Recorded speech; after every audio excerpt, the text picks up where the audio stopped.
नमस्कार, मैं Vijaypal GK series history के पार्ट 11 में आप सभी का स्वागत करता हूं।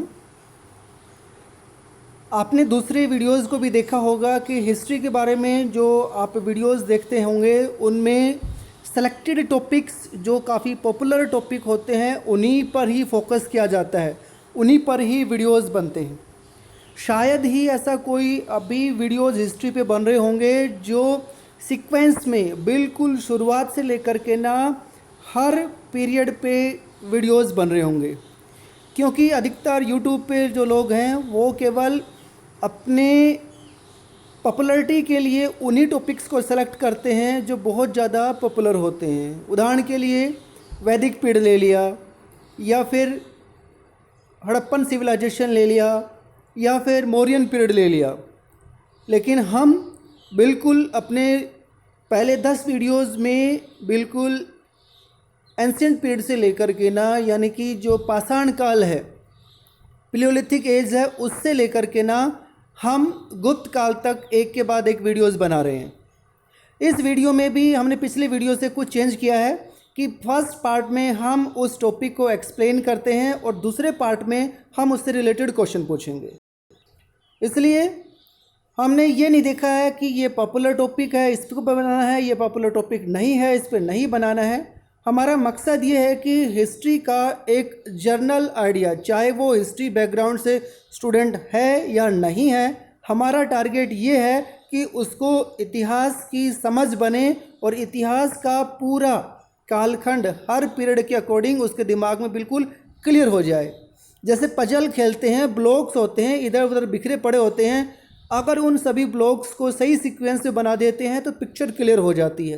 तो हमारा टारगेट भी यही है कि इतिहास के अलग अलग जो ब्लॉक्स हैं उन सबको इकट्ठा करके एक क्लियर पिक्चर क्लियर करना है, एक कंप्लीट पिक्चर बनाना है। तो इसी कड़ी में हम आज अपने नए टॉपिक के साथ लेके आए हैं। टॉपिक है पोस्ट गुप्ताज पीरियड, यानी कि उत्तर गुप्त काल, जिसका समय है 580 से 750 AD, 500 ईस्वी सन से लेकर के ना 750 ईस्वी सन के बीच। इसमें हमारे मेन पॉइंट्स जिस पे हमें डिस्कस करना है वो इस प्रकार है। पहला, उत्तर गुप्त काल का भारतीय इतिहास में क्या स्थान है। हर पीरियड का अपना एक अलग इम्पोर्टेंस है, चाहे वो मौर्यन पीरियड हो, चाहे वो गुप्ता पीरियड हो, चाहे वो महाजन पीरियड हो, चाहे वो वैदिक पीरियड हो, या हड़प्पन सिविलाइजेशन, या चाहे वो पाषाण काल हो। हर पीरियड का अपना एक रोल होता है, अपना एक इम्पोर्टेंस होता है। तो हमें इस वीडियो में जानना है कि गुप्त काल के बाद का जो समय है, यानी कि उत्तर गुप्त काल का समय है, भारतीय इतिहास में उसका क्या स्थान है, ये हम डिस्कस करेंगे। दूसरा जो पॉइंट है कि इस समय के प्रमुख राजवंश कौन कौन से हैं, क्योंकि एग्जाम में अक्सर प्रमुख राजवंशों के संस्थापकों से रिलेटेड क्वेश्चंस अक्सर पूछ लिए जाते हैं। तो प्रमुख राजवंश कौन कौन से हैं, उनके संस्थापक कौन हैं, उनकी उपलब्धियां क्या हैं, ये जानना है। अगला, इस समय की सामाजिक, धार्मिक, राजनीतिक और आर्थिक स्थिति कैसी है। इससे रिलेटेड अगर इतिहास को समझना है तो इतिहास के हर पहलू को, समाज को, उसके धर्म को, उसके राजनीति को, उसकी अर्थनीति, सभी को जानना जरूरी है। तो मुख्य मुख्य बातें इन सभी की हम डिस्कस करेंगे। अगला जो पॉइंट है वो उत्तर भारत के अलावा दक्षिण भारत के प्रमुख राजवंश कौन से हैं उस बारे जानेंगे, और कौन कौन से प्रमुख शासक हैं उसके बारे में।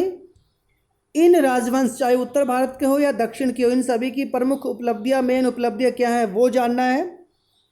और लास्ट में हम ये डिस्कस करेंगे जो सबसे मेन पॉइंट है इस वीडियो का, कि विभिन्न एग्जाम्स में किस प्रकार के प्रश्न पूछे जाते हैं, ये हम डिस्कस करेंगे। और लास्ट में कंक्लूजन जो पूरे वीडियो का एक प्रकार से ओवरव्यू रहेगा।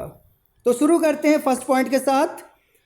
भारतीय इतिहास में गुप्त काल की भूमिका, उसका स्थान या उसके महत्व के बारे में, उसकी रोल, गुप्त काल पोस्ट जो गुप्ता पीरियड है उसका रोल क्या है, उसका स्थान क्या है और उसकी इम्पोर्टेंस क्या है, ये हमें जानना है।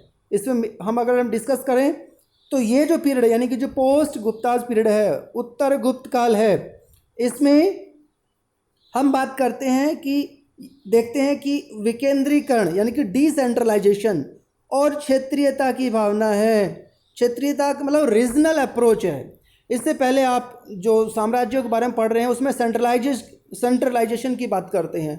सेंट्रलाइजेशन का मतलब ये हो गया कि सत्ता है उस पर राजा का कंट्रोल है, लेकिन इस पीरियड में राजा है उसकी शक्ति धीरे धीरे कमज़ोर होती जा रही है और उसके अधीन सामंत है, जमींदार हैं, ये शक्तिशाली होते जा रहे हैं। हालांकि 3 शक्तियां हैं।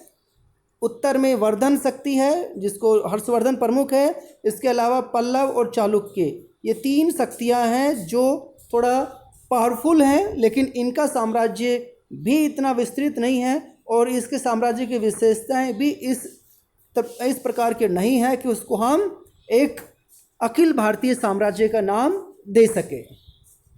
दूसरा पॉइंट है सामंतवाद का ये विकास काल है। सामंतवाद, सामंत शब्द से मतलब होता है राजा के अधीन बड़े अधिकारी, जिसके पास काफ़ी बड़ा क्षेत्र होता था और ये राजा के एक प्रकार से राजा के अधीन छोटे राजा होते थे और एक सीढ़ी बनी होती थी।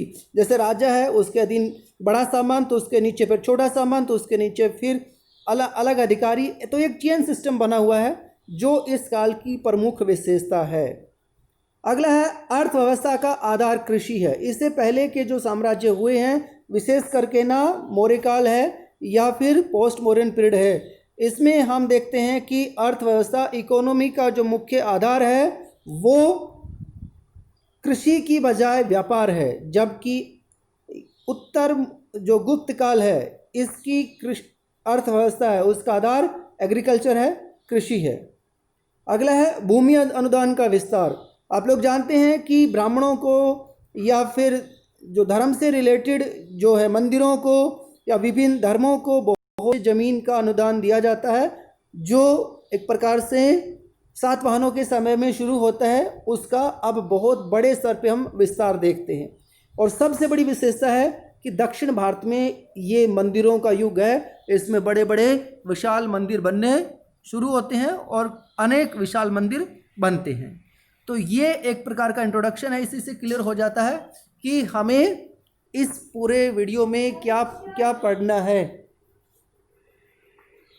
अगला जो टॉपिक है वो है इस समय के प्रमुख राजवंश कौन कौन से हैं। पहले तो हम थोड़ा ओवरव्यू देख लेते हैं उत्तर और दक्षिण दोनों ही क्षेत्रों में। अगर हम उत्तर भारत की बात करते हैं, नॉर्थ इंडिया की बात करते हैं, तो इसमें 5 ये प्रमुख राजवंश है। एक मोखरी राजवंश जिसका क्षेत्र उत्तर प्रदेश और बिहार है, इसका संस्थापक मुखर व्यक्ति है, उसी के नाम से ये मोखरी वंश पड़ा है। और हर्षवर्धन की बहन राजश्री है, उसका विवाह इसी वंश के शासक के साथ होता है। दूसरा है उत्तर गुप्त शासक। गुप्त शासकों के बाद जो शासक बनते हैं इस क्षेत्र में उनको उत्तर गुप्त शासकों के नाम से जाना गया है। ये पहले गुप्तों का अधीन सामंत थे, बाद में अपने आप को स्वतंत्र कर लेते हैं। इस वंश का संस्थापक जो है वो कुमारगुप्त है और इसका मोखरी वंश के शासकों के साथ संघर्ष चलता रहता है। तीसरा शासक है मालवा का यशोधर्मन वंश। इस शासक की जो प्रमुख विशेषता है वो है हूण शासकों को हराना, विशेष करके ना तोरमान हूण और मिहिरकुल जो हूण है इसको हराना इस शासक की प्रमुख उपलब्धियों में से एक रही है। अगला है वर्धन वंश। हालांकि इसके बारे में हम और विस्तार से नीचे जानेंगे। संस्थापक इसका प्रभाकर वर्धन है और प्रमुख शासक हर्षवर्धन है, जिसने उत्तर भारत में एक विशाल राज्य स्थापित किया था। हालांकि इसके बारे में, वर्धन वंश के बारे में आगे हम और डिटेल में भी जानेंगे। 5वां है कश्मीर। कश्मीर पर समय समय पर प्रमुख राजाओं ने शासन किया है, जैसे अशोक, कनिष्क और हूण शासक मिहिरकुल ने। लेकिन 7वीं सदी में यहाँ दुर्लभ वर्धन ने कारकोट वंश की स्थापना की। उसके बाद एक कई वंश यहाँ पे शासन करते हैं और कल्हण की राजतरंगिणी है वो कश्मीर के एक शासक हर्ष है, उसी को ही समर्पित हैं। तो ये प्रमुख शासक हैं उत्तर भारत के। अगर दक्षिण भारत के शासकों की बात करते हैं तो यहाँ पर भी 5 वंश ही हैं। एक वाकाटक है जो पश्चिम भारत पर शासन करते थे, इसके संस्थापक विंध्य शक्ति है। और प्रभावती गुप्त जो चंद्रगुप्त सेकंड की बेटी थी, उसका विवाह रुद्रसेन सेकंड के साथ किया जाता है। और आप लोग पहले पढ़ चुके हैं कि प्रभावती ने अभिलेख में बताया है कि कैसे उसने दान दिया है। और ये भी है कि कैसे प्रभावती की सहायता से ही चंद्रगुप्त सेकंड शकों को हराता है। दूसरा जो दक्षिण भारत का प्रमुख राजवंश है वो कदंब है, जिसने आंध्र और तमिल क्षेत्र में शासन किया है। मयूर शर्मन इस वंश के संस्थापक हैं, इसने पुलकेशिन सेकंड को हराया। अगला है चालुक्य वंश। वाकाटकों के स्थान पर ये स्थापित होते हैं। इस वंश के अनेक शक्तिशाली शासक हैं, इसके बारे में भी हम विस्तार से अलग से पढ़ेंगे। अगला है पल्लव वंश। आंध्र और तमिल क्षेत्र में शासन करते हैं, इसके भी अनेक शक्तिशाली शासक हैं, यानी कि हम इन दोनों के बारे में, पल्लव और चालुक्य के बारे में अलग से हम विस्तार से पढ़ेंगे। पांचवा है गंग वंश, जिसने कर्नाटक पर शासन किया। कोलार जो सोने के लिए प्रसिद्ध है, इसको राजधानी बनाया और राजराज प्रथम ने जो चोल शासक था इसको हरा करके ना इसको अपने राज्य में मिला लिया। तो ये 5 उत्तर भारत के और 5 दक्षिण भारत के प्रमुख शासक हैं। अब उत्तर गुप्त काल के जो प्रमुख राजवंश है, 3 राजवंश, इसके बारे में पहले बात कर चुके हैं। उत्तर भारत में वर्धन राजवंश, दक्षिण भारत के 2 राजवंश हैं, चालुक्य वंश और पल्लव वंश। इसके प्रमुख इनकी उपलब्धियां हैं वो हम जानने की कोशिश कर रहे हैं, प्रयास कर रहे हैं। तो पहले अगर हम वर्धन वंश की बात करते हैं तो प्रभाकर वर्धन, जिसको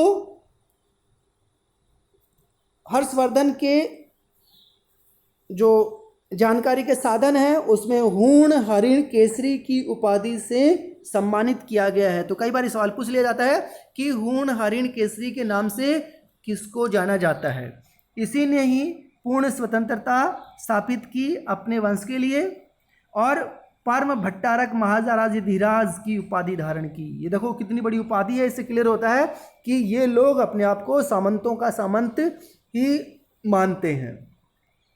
इस वंश का सबसे प्रसिद्ध शासक वो हर्षवर्धन है, जिसने 606 से 647 के बीच में शासन किया और अपने बड़े भाई राजवर्धन के असामयिक निधन के बाद वो शासक बनता है और अपनी बहन राजश्री, जिसका हम ऊपर जिक्र कर चुके हैं, उसको वो बचाता है और बचा करके ना दोनों क्षेत्रों पर, थानेश्वर इनका खुद का क्षेत्र था और कन्नौज पर इसकी बहन का जो मतलब उसके पति का शासन था, इसलिए इस दोनों क्षेत्रों पर हर्षवर्धन का शासन हो जाता है, कन्नौज और थानेश्वर पर।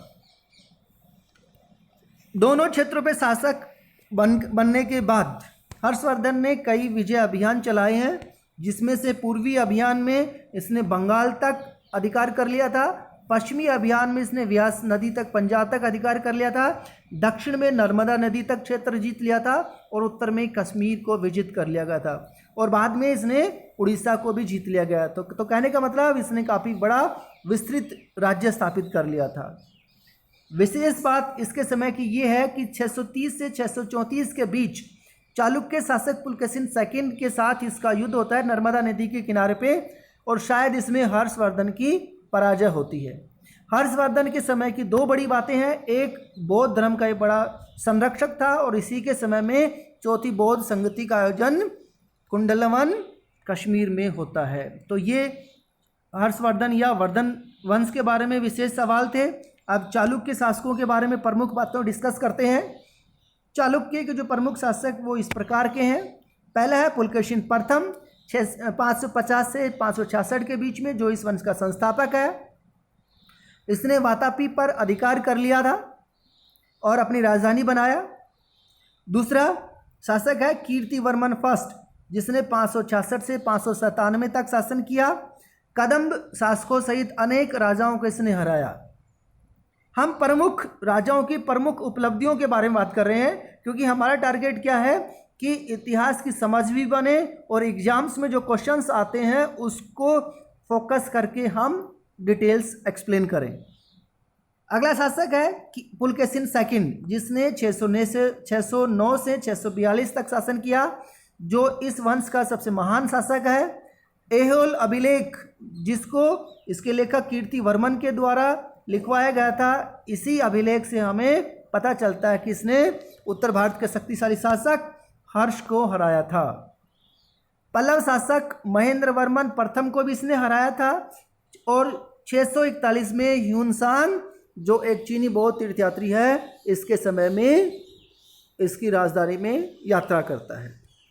अगला शासक है विजयादित्य, जिसने 696 से 733 तक शासन किया। सभी चालुक्य शासकों में से सबसे सर्वाधिक लंबा काल इसी का है। पटदक्कल के विशाल जो शिव मंदिर है उनका निर्माण इसने किया है, करवाया था।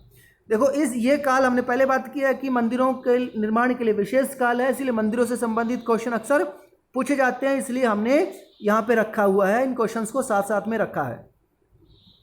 अगला शासक है विक्रमादित्य सेकंड है, जिसने 733 से 745 के बीच में शासन किया था। इसने अपने सभी पड़ोसी शासकों को हराया और विशेष बात अरब शासकों को इसने हराया। आप लोग जानते हैं कि अगले मध्यकाल में जब हम देखेंगे अरब शासक ने बाद में फिर यहाँ पर अपना शासन स्थापित किया और दिल्ली सल्तनत के नाम से एक शक्तिशाली वंश या राजवंश स्थापित किया था। इसने कांची कोंड की उपाधि धारण की। कोंड का मतलब होता है विजेता, तो कांची कोंड का मतलब होता है कांची को जीतने वाला। कांची आप लोग जानते हैं पल्लवों की राजधानी है। अगला शासक है कीर्तिवर्मन सेकंड, जिसने 745 से 757 तक शासन किया। ये इस वंश का अंतिम शासक था। एग्जाम में अक्सर सवाल जो पूछे जाते हैं कि संस्थापक कौन है, अंतिम शासक कौन है, सबसे प्रसिद्ध शासक कौन है, इसी तरह के क्वेश्चन पूछे जाते हैं। इसी के सामंत दंतीदुर्ग राष्ट्रकूट ने चालुक्य वंश को समाप्त करके ना राष्ट्रकूट वंश की नींव डाली। तीसरा जो प्रसिद्ध राजवंश है इस समय का वो है पल्लव राजवंश, जो 250 से और 750 के बीच में शासन करता है। हालांकि 250 से और 575 तक ये इतना ज़्यादा शक्तिशाली नहीं है।